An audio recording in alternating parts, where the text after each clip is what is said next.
Bueno, Arratsaldeon, Unai. Arratsaldeon. Hoy tenemos con nosotros a Unai Carmona. Unai es donostiarra, estudió empresariales, empezó como auditor de lo que ahora se llama EY, ¿no? Eso es. Que todas estas consultoras las han ido abreviando de nombre. Sí, sí, que era Luego difícil antes. pasó a ser director financiero de TicketBiz, donde participó también en la fase de venta y estudió también posteriormente. En 2018 deja TicketBiz, que ya no se llamaba así, ya se llamaba eBay, ¿no? Se llamaba StubHub, que era O una Star- rama dentro de eBay. Eso es. Y ahí, tras un periodo de sabático, se dedica a dar servicios financieros a startups. En ese proceso conoce a dos personas que acaban siendo sus socios actualmente en lo que estáis haciendo, que es un fondo, ¿no? ¿Unai? O una gestora de fondos. Es realmente una sociedad limitada donde hemos agrupado a una serie de socios muy cercanos para invertir en startups. No tenemos ni un fondo ni necesitamos gestora porque lo que somos es un vehículo de inversión. Vale, entonces es una SL que es como una sociedad cualquiera que puede crear cualquier persona para invertir en startups. ¿Por qué habéis elegido ese modelo, Unai? Bueno, hemos elegido ese modelo por varias razones, ¿no? Una clara es la económica, porque para tener un fondo regulado, pues requieres de una gestora y eso tiene ciertos costes asociados y, por lo tanto necesitas una estructura mínima que te requiere un volumen de capital que podríamos decir que tiene que estar a partir de los 10 millones de euros aproximadamente.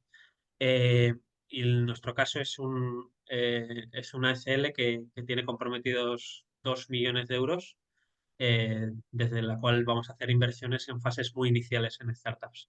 Y el otro motivo principal es porque realmente no vamos a funcionar con la estructura de un fondo, sino que realmente nosotros lo que tenemos es lo que te digo, gente muy cercana que hemos puesto todos dinero y vamos a invertir en startups, con lo cual no era necesario estructurarlo de esa manera.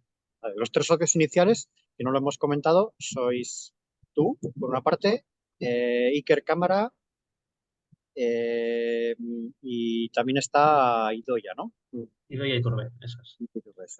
Eh, los tres sois los socios y habéis incorporado a alguien más en esos 2 millones de euros o los 2 millones de euros son vuestros solamente. No, en absoluto. A ver, somos los... No nos da, no nos da. Sois Eso solo es. los gestores del dinero, vamos. Nosotros lo que tenemos es una sociedad que se llama Coven, que luego si tenemos tiempo te cuento el origen del nombre, que nos suelen preguntar, donde somos tres socios desde el principio y actualmente somos los tres, no somos más, ¿vale? La sociedad principalmente se ha dedicado y se dedica a dar servicios a startups y creyó en la parte financiera, que es donde tenemos nuestra experiencia principal, y doy ya más en la parte de desarrollo de negocio, estrategia, incluso búsqueda de financiación, etcétera.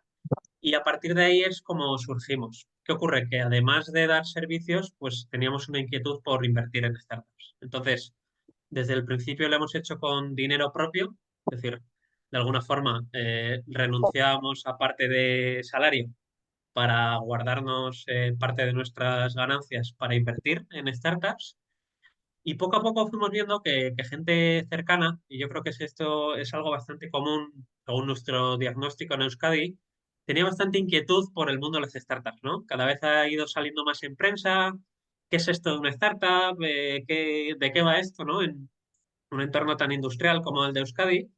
Y vimos que cada vez gente cercana nos iba diciendo, oye, si os enteráis de oportunidades, contad, ¿no? Y entonces de forma muy informal, pues les fuimos animando a que vinieran con nosotros a invertir en ciertas startups. Eh, Vimos que cada vez se iba haciendo más común o el volumen de interés era mayor y entonces siempre tuvimos la aspiración de encauzarlo en un vehículo más profesionalizado. Entonces, eso es lo que hemos conseguido a día de hoy, pues juntarnos varias personas que nos hemos unido de forma más profesional. Esto tiene muchas ventajas, obviamente estructurar procesos, poder Ajá. entrar en la startup con un único socio, que es el vehículo, en vez de antes entrábamos individualmente todos, y eso es lo que ha tenido los beneficios. Pero estas personas no son parte de Coven como proveedor de servicios, sino que hemos creado un vehículo aparte donde muchas personas invertimos en startups. Vale, cuando dices vehículo, por concretar, ¿qué es a qué te refieres exactamente a nivel Sí, jurídico? perdón, es una forma de llamarle vehículo de Sí, inversión, ya sé, pero pero hay gente que igual no sabe de qué hablamos. es una sociedad limitada cuya Sí. actividad principal y única es invertir en otras sociedades. Estas sociedades las denominamos startups como tal porque pues, la definición de startup conlleva ciertos componentes como idea disruptiva e innovadora, escalabilidad en el proyecto, etcétera, etcétera, pero no dejan de ser otras sociedades que en la mayoría de los casos son también sociedades limitadas en las que invertimos. ¿Vale? Por lo tanto, es Ah, por bajarlo a lo más básico, una SL que invierte en otras SLs y recibe o dividendos o plusvalías, idealmente, de la venta de vale, sus entonces propiedades. esa SL que habéis creado se dedica solamente a invertir, no es, pues, luego vuestra actividad de asesoramiento la hacéis ya a nivel autónomo o por otras vías, ¿no? Nosotros tenemos Coven Business Group, que es la que se creó en el 2020, que es desde la que prestamos servicios, eh, y luego nosotros como Coven Business Group somos parte de los socios de la SL que se dedica a invertir. Entonces, esa SL, que es ese vehículo que nos decías, es otra sociedad distinta en la que vosotros, como Coven Business Group, sois uno de los socios y ahí entran otra gente a la que habéis conocido, como tú me has dicho, que os iban pidiendo que les contarais oportunidades que detectabais y ellos han dicho, oye, mira, yo pongo aquí X dinero y habéis captado, no sé si el número de socios lo quieres hacer público o no, si has dicho el importe, 2 millones de euros. Este es 2 millones y entre no es una cantidad enorme de socios. Pero vamos, son gente que habéis ido conociendo en ese proceso de vuestro Eh, de asesoramiento, igual también alguna persona que no ha sido reciente, sino que a lo mejor lo conocíais desde niños y que tenía esa inquietud también por invertir y se fía de vosotros porque entiendo que en este vehículo vosotros sois los que dirigís los que tenéis el criterio de dónde invertir y dónde no invertir, ¿no?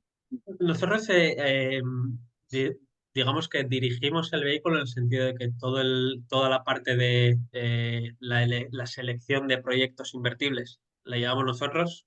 Esa es la parte, ¿no?, profesionalizada de la que hablábamos. Ya lo veníamos haciendo antes, solo que antes era, oye, mm, yo he realizado este análisis, yo voy a entrar, si quieres invierte. Ajá. Ahora esto se profesionaliza, pero el fondo es el mismo. Es, oye, hemos hecho este análisis, Uh-huh. eh, esta es la inversión que queremos realizar y ahora ya podemos hacerla pues como un ente único que entre Sí, las sí. participadas. ¿Y esas decisiones las tomáis por consenso los tres? ¿O hay, cómo lo habéis organizado? Porque a lo mejor en alguna operación hay alguno que no está tan seguro, ¿no? Como los demás, o no sé. Sí, a ver, no, como te digo, como no necesitamos esa estructura súper rígida de un fondo con un comité de inversión, nosotros Ajá. lo que hacemos es, sí que lo tenemos estructurado, pero siempre he sido ya la que se encarga de... Las oportunidades nos surgen de distintas fuentes, ¿no? Muchas veces informales, pues alguien que te cuenta de un proyecto, estás en un evento y les conoces, etcétera. Y siempre Idoia es la que cuando llega la oportunidad toma el mando, habla con los fundadores del proyecto, les pide documentación, les pide el plan financiero. Si pasa el filtro Idoia, por decirlo de una forma un poco informal, ahí entramos Iker y yo a revisar el plan financiero con detalle. A partir de ahí, si no vemos ninguna mm, inconsistencia grande en el plan financiero y nos sigue convenciendo el proyecto, ya tenemos una llamada con los emprendedores, porque un componente también muy importante para nosotros, no porque sea específico nuestro, obviamente las fases iniciales eh, te tienes que agarrar a cosas más subjetivas que al propio desarrollo del proyecto porque es muy inicial, ¿no? Entonces le damos mucha importancia al feeling que tengamos con los emprendedores y a cómo les veamos desenvolverse pues en una sesión donde les hagamos preguntas difíciles, ¿no? A nosotros nos dice mucho sobre ellos. Si pasa ese filtro ya prácticamente pues estamos muy cerca de la decisión. Obviamente, como estamos contando con otras personas con las que vamos a invertir, pues nos viene muy bien que sea una red de personas muy multidisciplinar, muy diferente, porque siempre hay alguien del que tirar que conoce el sector y que también te va a ayudar a enriquecer el diagnóstico, ¿no? Y a partir de ahí se toma la decisión. Como en todo ese proceso ya nos ha dado tiempo a pegarnos entre nosotros, es difícil que lleguemos a ese momento y no estemos todos de acuerdo. Si te soy sincero, José, no ha habido un caso en el que digamos, mira, tú no quieres, pero como nosotros los dos queremos, seguimos adelante. No, no nos ha Sí, sí. ocurrido. Vale. Eh, Aquí tengo varias preguntas que hacerte. Eh, por una parte, el tipo de startups. ¿Son tecnológicas? ¿Son todas de innovación o de sectores nuevos, ¿no? Pero de todo no entendéis. Por ejemplo, hay muchos inversores que me dicen que la biotecnología no la tocan, ¿no? Porque Mm. es un mundo donde los conocimientos científicos son muy importantes, ¿no? Para poder Mm. entender. No sé si vosotros tocáis de todo o cómo os habéis especializado en ese tema. Pues pregunta muy interesante. Tú has dicho de todo no entendéis, yo te diría que entiendo de poco, ¿no? O sea, al final, hoy en día estamos todos muy especializados en lo nuestro, con lo cual, eh, Bueno, pero tú has estado en TicketBiz o has conocido una empresa de e-commerce, de internet, digamos, de nube, etcétera, ese tipo de cosas, algo entiendes. sí, yo entiendo de las bases financieras en las que se tiene que basar un proyecto que es SaaS, o un proyecto que es e-commerce, o un proyecto que es así. Y luego a lo que me refiero es que si alguien lo que está haciendo es una herramienta para un sector concreto del sector hotelero, yo las características del sector hotelero, pues no las conozco. O a eso me refiero, ¿no? Pero sí que, a tu pregunta, José, sí que digamos que nos especializamos en dos vertientes, es decir, escapamos eh, de estos proyectos que son muy de pues, biotecnología, desde luego, pero también pues cuando ha habido mucho boom, ¿no? Mucho hype de criptomonedas, o mucho hype del metaverso, o mucho hype de la inteligencia artificial, ¿no? A nosotros sí que nos gustan dos tipologías de proyectos que además pueden ser convergentes. Una, eh, por definirlo con estas palabras que usamos, B2B SaaS. ¿Por qué? Porque genera unos ingresos recurrentes y tiene escalabilidad, pero no requiere de estas rondas de inversión locas, ¿no? Como estos proyectos que se fijan o tienen como objetivo atraer consumidores individuales, que normalmente requieren de inversiones muy grandes. Nosotros probablemente, porque dos de tres somos financieros y tendemos a ser más conservadores, nos gusta ver proyectos en los cuales obviamente el crecimiento es necesario y está claro que se va a obtener, pero no un crecimiento a costa de estar durante mucho tiempo perdiendo dinero, ¿no? Eso es algo que de alguna forma nos echa para atrás un poco. Y luego, por otro lado, digamos que siempre nos gusta que un proyecto... ¡Ay! Te había perdido, José. Sí, no, Perdona. sigo aquí tranquilo, sí. Ah, vale. No, te había dicho que, por otro lado, también nos gusta que el proyecto pueda tener un plan B. Es decir, venimos de una historia donde hemos visto muchos proyectos que la ronda era indispensable para sobrevivir y nosotros nos gusta que el proyecto use las rondas para crecer, pero que si en algún momento dado, por muy bien que lo haga, hay factores externos que no le permite hacer una ronda de inversión, pueda tener un plan B en el cual pueda alcanzar la rentabilidad, ¿no? Entonces, eso ya nos fija mucho hablamos de B2B SaaS, pero puede haber otras tipologías de proyectos, pero que sean más sostenibles financieramente. Y luego, por otro lado, en cuanto a sector, no nos definimos en un sector en concreto, pero sí que nos gusta, siempre lo decimos como proyectos en los que veamos ver soluciones reales, ¿no? Es decir, claro, si yo me viene un proyecto que me habla de, pues eso, el metaverso, las criptomonedas, etcétera, son proyectos en los que aquí sí que me tengo que fiar muy mucho de que esta persona tiene la visión en ese aspecto, ¿no? Ah, Yo pongo el dinero y voy a tener que esperar años a descubrir si realmente ese dinero tiene un efecto.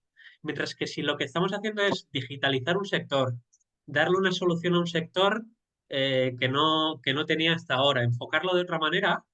Yo desde el principio puedo ver soluciones reales, ¿no? Por eso nos gusta mucho proyectos en los que el emprendedor venga del sector al que se va a dedicar la startup, porque tiene esa inquietud de decir, joder, llevo muchos años en este sector y veo que esto funciona mal. En vez de pedir que se solucione, voy a ser yo el que lo haga, ¿no? Entonces, eso es algo que nos engancha mucho al emprendedor y por eso optamos por ellos. Has dicho que entráis en fases muy seed, ¿no? Muy iniciales.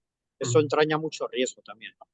ujú, Bueno, estás contándome ahora que ese riesgo es menor por el tipo de proyectos que elegís y tal, pero claro, el riesgo que tenéis es importante. Eh,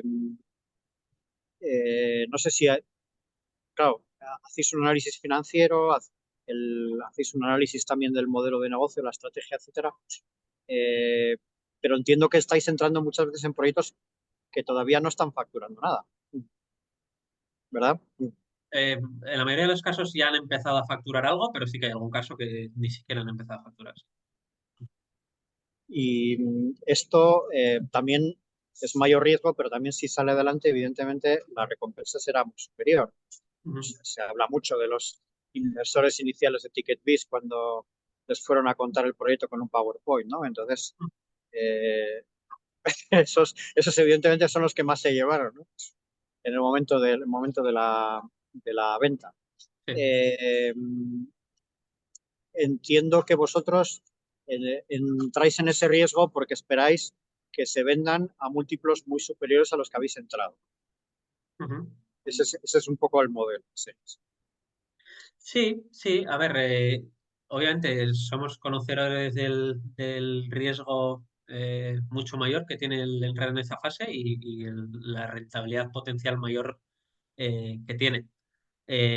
Nosotros, lo mismo que te he dicho, que detectamos una necesidad de gente inquieta en la parte de la inversión que le interesa al mundo de las startups y por eso lo hemos agrupado, ¿no? En un vehículo de inversión. También vimos claramente esa necesidad en la parte del emprendedor. O sea, la gente que quiere emprender al principio tiene, en nuestra opinión, mucho apoyo y si nos centramos en Euskadi, el apoyo público es muy grande, la verdad, o por lo menos es la sensación que- que tenemos, ¿no? Estando ahí muy cerca. Eh, puedes acceder como emprendedor a una incubadora, un programa de incubación, un programa de aceleración, etcétera, pero luego ya cuando te haces mayor y es el momento de que alguien apueste fuerte por ti, suele haber ahí un vacío hasta que optes a que un fondo de inversión apueste por ti, ¿no? Entonces, vemos ahí como un vacío donde normalmente entran los business angels, ¿no? Entonces nosotros, aunque hayamos agrupado la inversión, seguimos considerándonos business angels como inversores y ahí vemos una gran oportunidad. A partir de ahí, yo soy financiero y me baso en matemáticas, ¿no? Si dicen que un porcentaje pequeño de los proyectos va a tener éxito, cuando estoy seleccionándolos, trato de hacer criba para asegurarme que me estoy acercando a ese porcentaje pequeño que va a tener éxito. Y la Ajá. otra clave está también en el momento en el que te sales, ¿no? Que es también complicado, porque muchas veces, por mucho ojo que tengas en un proyecto, si no puedes salir y tienes que esperar hasta el final, pues o tardas mucho en recibir la recompensa, eso obviamente a nivel de liquidez es complicado de gestionar, Ajá. o entran fondos que ya ponen unas cláusulas más protectoras de su parte y también te pueden poner en un problema, ¿no? Eso sí que estamos viendo que cada vez más se está extendiendo la opción de ventas secundarias, o sea, de parte de secundario en las rondas, que no sea solo capital nuevo para la empresa, sino que los fondos cuando entran recompren participaciones de inversores anteriores, ¿no? Como estamos viendo una tendencia de rondas más pequeñas, porque los emprendedores están tratando de ser más conservadores, pero Ajá. a su vez todavía hay bastante liquidez en el mercado de la inversión por capital comprometido en años recientes y los fondos todavía siguen queriendo invertir sus cantidades para tener sus porcentajes y que sus múltiples funcionen. Hay una diferencia, ¿no? Entre cada vez más clara entre lo que pide el emprendedor y lo que quiere meter el fondo. Y normalmente esa diferencia se cubre pues con compras de secundario. Eso a nosotros nos favorece mucho porque puede hacer más líquidas nuestras inversiones, ¿no? Incluso por mitigar el riesgo hay casos en los cuales, oye, casos recientes famosos a nivel español de emprendimiento, donde ha habido inversores iniciales que han salido en un momento con un múltiplo muy bueno y posteriormente, pues la startup, que ya en ese momento no era startups, era más grande, ha fracasado finalmente. Pero el que ha vendido en el punto intermedio sí que ha conseguido un múltiplo bueno, ¿no? Entonces, creemos que tenemos varias armas o varias estrategias para mitigar ese riesgo y que al final el resultado final sea bueno. Y por terminar de responder la pregunta, siempre nos aplicamos eh, lo que digamos que recomendamos al resto, que es la diversificación. El- Sí, lo ahí que es donde iba, es, sí. lo que es una estrategia suicida, ¿no? En este caso es pegar un tiro solo a uno, porque pues tienes altas probabilidades de que te salga mal. Pero si tú pegas muchos disparos, pues probablemente caces a uno bueno. ¿Cuántos disparos aspiráis a dar? Pues aspiramos a invertir, como te he dicho que nos vamos a centrar en este modelo de B2B SaaS en las startups, invertir 50.000 euros por startup. Esto nos daría, con los 2 millones, 40 participadas durante 5 años, probablemente, y más o menos esas son las matemáticas. No está mal, ¿eh? Encontrar 40 startups de B2B SaaS en nuestro ámbito geográfico es todo un reto en sí mismo. No, hemos. Evidentemente, evidentemente extendéis el ámbito también, ¿no? No Sí, solamente a... exacto, exacto. Todos los inversores sí que son cercanos y diría que, pues, si no el 100%, el 98%, bueno, 95% son vascos, alguna excepción hay. Pero en la parte de los proyectos sí que lo extendemos a nivel de toda España.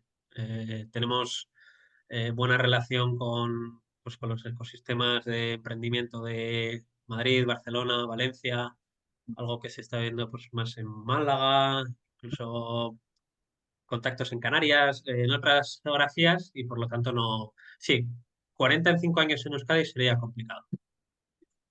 ¿Y habéis invertido en una startup? ¿Qué fase estáis?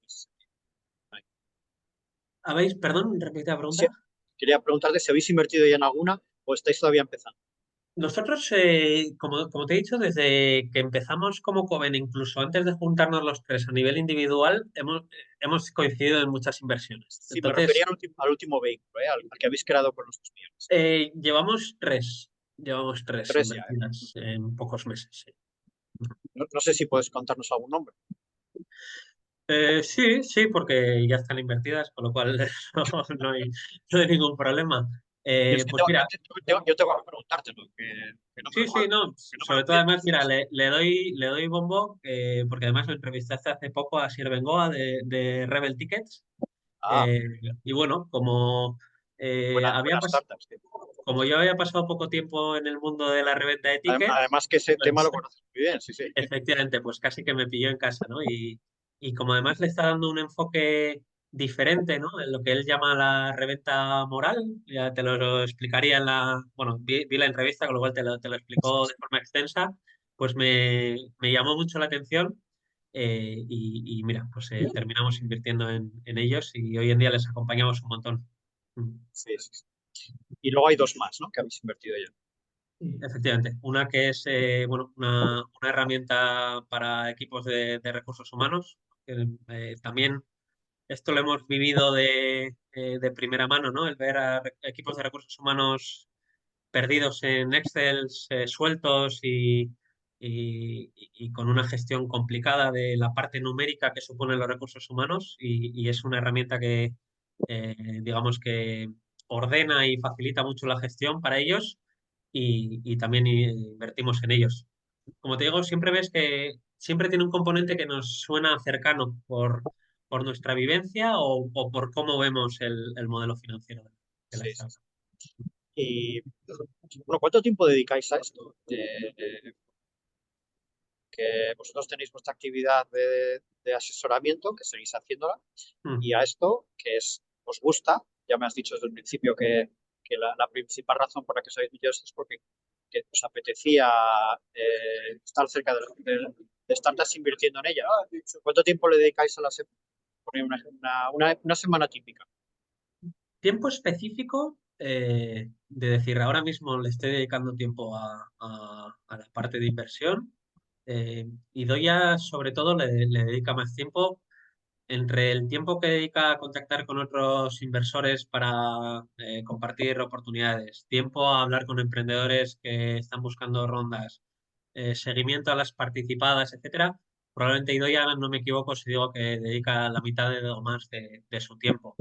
Y creo yo, como te he dicho, nos metemos ya en una fase posterior y por lo tanto entramos ya cuando hay que revisar el plan financiero, etcétera. Por lo tanto, La baja ya la quito. sí, según la semana, pues pueden ser, no sé decirte, pero 5 o 10 horas según la semana.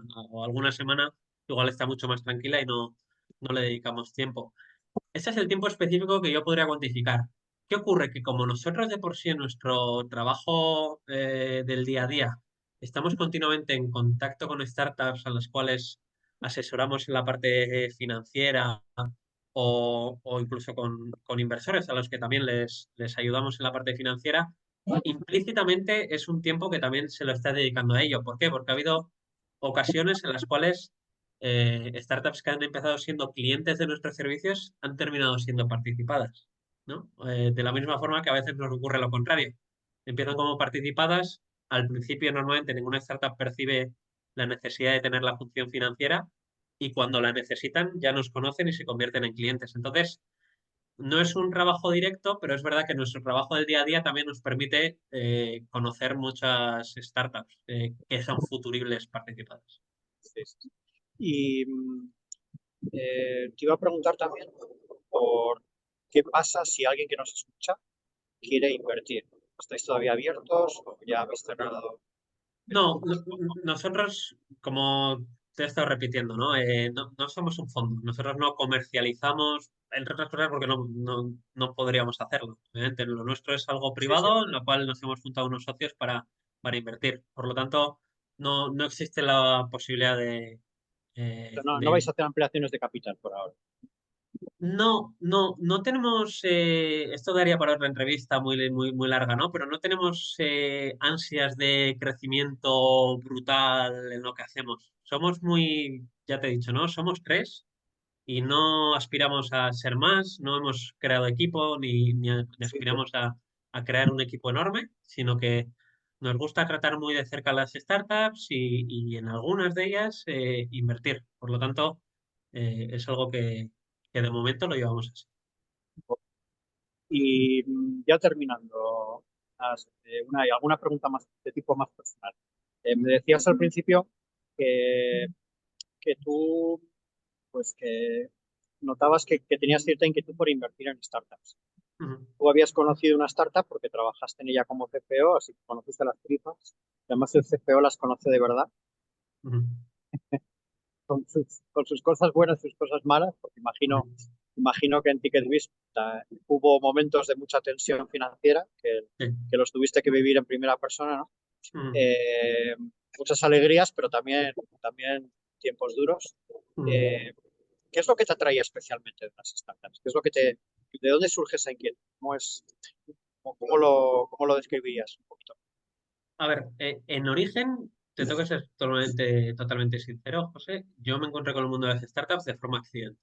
Es decir, Sí, yo estaba trabajando como auditor, pues lo típico que nos ocurre a los auditores que al cuarto año ya quieres marcharte de ahí porque crees que has cumplido un ciclo. Y me surgió esta oportunidad donde me dijeron que me ofrecían ser CFO de una startup. Yo no entendía nada de esa frase, si te soy sincero. sí, Entonces entré un poco accidentalmente. Cuando entré, me enganchó. Entonces, ¿qué es lo que me mueve de esto? Claramente, los emprendedores, sobre todo en las fases iniciales, porque para mí ahí es donde encuentro al emprendedor puro, al emprendedor que inicia su proyecto porque realmente tiene la vocación de cambiar algo. Por eso lo conecto con lo que te decía antes, que me gusta mucho los que vienen de un sector y deciden iniciar una startup que cambie algo en su sector, porque lo están haciendo por pasión inicialmente. No quiero decir que no quieran ganar dinero, pero lo están haciendo porque realmente están convencidos de que si consiguen sacar adelante su proyecto van a mejorar el sector que a ellos les gusta. Entonces, cuando tienes conversaciones con emprendedores en estas fases, son conversaciones muy buenas, muy bonitas, porque realmente le ves a alguien que tiene la pasión por cambiar el mundo de alguna forma, ¿no? Cuando ya vas adelantando en las fases, ya entra más el componente económico, tiene gente invirtiendo que le está tirando para la parte económica, pues de alguna forma, digamos que ganan malicia los Pierde parte emprendedores. del encanto, sí, sí. Sí, totalmente, totalmente. Pero en ese momento inicial es muy bonito, ¿no? Y yo siempre lo digo que como además ellos saben de su sector, pero no saben de marketing, no saben de finanzas, no saben de... No, normalmente son o perfiles técnicos, perfiles de desarrollo de negocio, pero tienen carencias de otras áreas. Cuando tú te acercas desde un área que ellos desconocen y les ayudas, son muy agradecidos, ¿no? Te dan las gracias de verdad. No te las dan por un interés económico, sino porque realmente les estás ayudando, ¿no? Entonces, para alguien que viene de la auditoría, donde no estaba acostumbrado a recibir las gracias de nadie, pues es como un cambio a mejor, ¿no? Estás construyendo algo y eso a mí me engancha muchísimo. Y muy explícitamente. Y la última pregunta, Bray, cuando sobre los inversores que han entrado en vuestro vehículo, eh, más allá de quiénes son y de cómo son y demás, la pregunta sería ¿cuánto les recomendáis poner en este vehículo de su patrimonio personal? Porque entiendo que evidentemente el 100% el riesgo es demasiado alto. No es tanto cuánto, sino cualitativamente qué. Y lo que le recomendamos poner es eh, un porcentaje, no te lo puedo cuantificar exactamente, 20-25% de lo que tengan destinado a ahorro. O sea, nosotros lo que le decimos es, ni se te ocurra poner algo que yo te pongo un plan financiero donde te digo que de lo que inviertes tienes un retorno, pero te estoy avisando de que tiene mucho riesgo, con lo cual ni se te ocurra poner algo cuyo retorno esperado lo necesites realmente para tu día a día. Entonces, eso prohibido. Tiene que ser de lo que tienes destinado al ahorro. Y de lo que tienes destinado al ahorro, lo mismo que yo, dentro de lo que inviertes en startups, te pido que diversifiques. Si te sales del mundo startup, te pido que diversifiques tus inversiones. Ten inversiones más seguras, incluso depósitos que ahora ya están remunerando al 2 y pico por ciento, letras del tesoro, Correcto. fondos garantizados, mete en bolsa algo si quieres, si realmente estás convencido de que hay algo que te interese, y un porcentaje del 20-25% dedícamelo a mí, ¿vale? Entonces, en función de ese 20-25% a una persona cuánto le supone, pues se invertirá más o menos. Pero siempre advierto mucho de eso, de que no Sí, sí, sí. cometan locuras. Muy bien, pues creo que hemos explicado muchas cosas. Ha sido muy, muy interesante también tu posición personal de por qué te gusta estar en este sector y de la Ujú, forma que estás, que no es emprendiendo, sino, bueno, es un emprendimiento distinto a los que suelen participar en estas entrevistas, ujú. pero también es emprendimiento y nada, muchísimas gracias y que salgan muy bien vuestras inversiones. Bueno, que Muy bien. encontréis proyectos primero, porque 40 son muchos, y que salgan bien. Ujú. Pues muchísimas gracias por la oportunidad de estar aquí y nada, un placer.